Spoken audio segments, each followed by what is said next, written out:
Unit 3, Reading 2, page 40. A big gorilla started it all. King Aeetes of ancient Greece is desperately seeking the golden fleece. Only Jason and his men stand in his way. He reaches into a helmet and throws the Hydra's teeth upon the ground. 7 armed skeletons pop up from the earth and march in unison toward 3 nervous warriors. "Kill them all," Aeetes cries. For nearly 4 minutes, a wild battle ensues among the ruins of a temple overlooking the sea, as 3 live actors do close combat with the animated figures. This famous action sequence from the movie Jason and the Argonauts, 1963, is the work of special effects creator Ray Harryhausen, a legend and an inspiration to the technical wizards who create the cinematic wonders we enjoy today. Those familiar with his work will detect the influence of what he called kinetic sculptures on later blockbuster films such as Jurassic Park and the Lord of the Rings trilogy. Harryhausen achieved the skeleton illusion by using a technique called stop-motion animation. Harryhausen equipped 1-foot-tall model skeletons with joints that allowed the skeletons to move naturally. He photographed the skeletons in one pose. He then adjusted their bodies slightly and photographed them again. When this process was repeated many times and run as a movie, it created the illusion that objects were moving on their own. By coordinating the actions of the models with the actions of live actors, Harryhausen made us believe the miniature models were interacting with full-size human actors.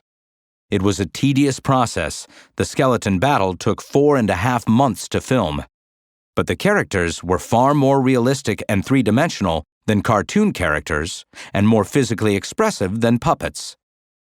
Born in Los Angeles, California in 1920, Ray Harryhausen's bond with movie special effects formed at age 13 when he saw the pioneering stop-motion work of Willis O'Brien in the film King Kong, 1933.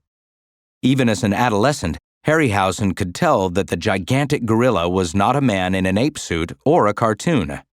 He wondered how the filmmakers made the gorilla's movements seem so natural and its face so expressive. Harryhausen began his long career of trying to achieve and surpass the effects made famous by King Kong. His first effort was a cave bear made out of his mother's fur coat and photographed with a borrowed camera. Despite difficulty controlling the camera, he succeeded in making the bear appear to move. Excited by the possibilities, he then sought training in all aspects of trick photography. He studied drawing, ceramics, and sculpture, each an important component in the success of his stop-motion work.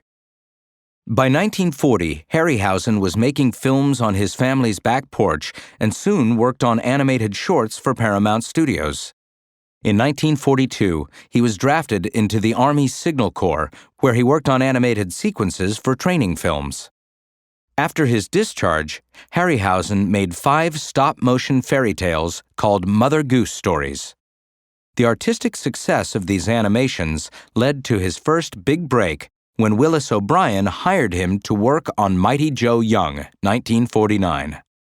The movie, an entertaining King Kong sequel of sorts, earned its producers a special effects Oscar. In the 1950s, Harryhausen did impressive special effects work on low-budget black-and-white science fiction monster films. In The Beast from 20,000 Fathoms, 1953, sci-fi fans saw a giant stop-motion dinosaur attack New York. In It Came from Beneath the Sea, 1955, an octopus tears down San Francisco's Golden Gate Bridge. In 20 Million Miles to Earth, 1957, a monster from Venus grows huge and lays waste to Rome. Over the next 24 years, Harryhausen turned from sci-fi to fantasy adventure stories filmed in color. These 10 films feature dozens of fascinating monsters, each a testament to Harryhausen's vision. In The Seventh Voyage of Sinbad, 1958, live actors fight a giant 2-headed bird, a 30-foot-tall cyclops, and a living skeleton. In Mysterious Island, 1961, castaways do battle with a gigantic crab and a huge bird. Jason and the Argonauts features a blind man fighting off two bird-like humans, a battle with a huge bronze man filled with thousands of gallons of fluid, and Jason's duel with a 7-headed hydra. And don't forget those relentless skeletons. Harryhausen's final feature film, The Clash of the Titans, 1981, finds Perseus, the hero of Greek myth, fighting giant scorpions, outsmarting the deadly snake-haired Medusa, and bringing down the Colossus Kraken. Movie fans still marvel at the expressiveness and personality of these creatures. Harryhausen was never nominated for a special effects Oscar. Some feel it was because he worked away from Hollywood on lower-budget films, rarely using assistants. Harryhausen retained close bonds with his family. His father made the ball and socket joints for his models, and occasionally his mother made the fur coverings. Others feel that until the success of George Lucas's Star Wars, 1977, Hollywood marginalized sci-fi movies, particularly those featuring monsters and strange creatures. In 1992, Hollywood finally recognized this oversight and honored Ray Harryhausen with a Lifetime Achievement Oscar.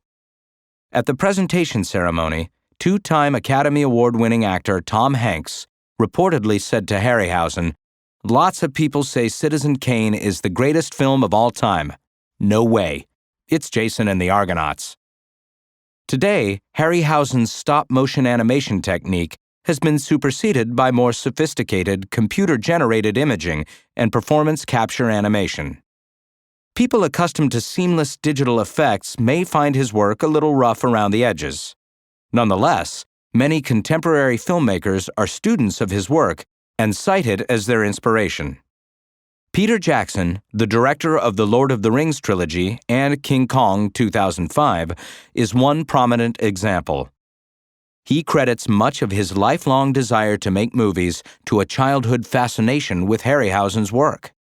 And most of the stop-motion master's work, even his early experiments, is available on DVD today. Movies are usually labeled as the work of the actors or director. Technicians most often play an unseen or subordinate role in the moviegoer's mind. Ray Harryhausen defies that tradition. Although he never directed or acted in the 15 or so feature-length films he worked on, these films are now seen as vehicles for showcasing his talents. Known today as Ray Harryhausen films, each one is marked by the taste, imagination, and kinetic magic Harryhausen brought to his creations.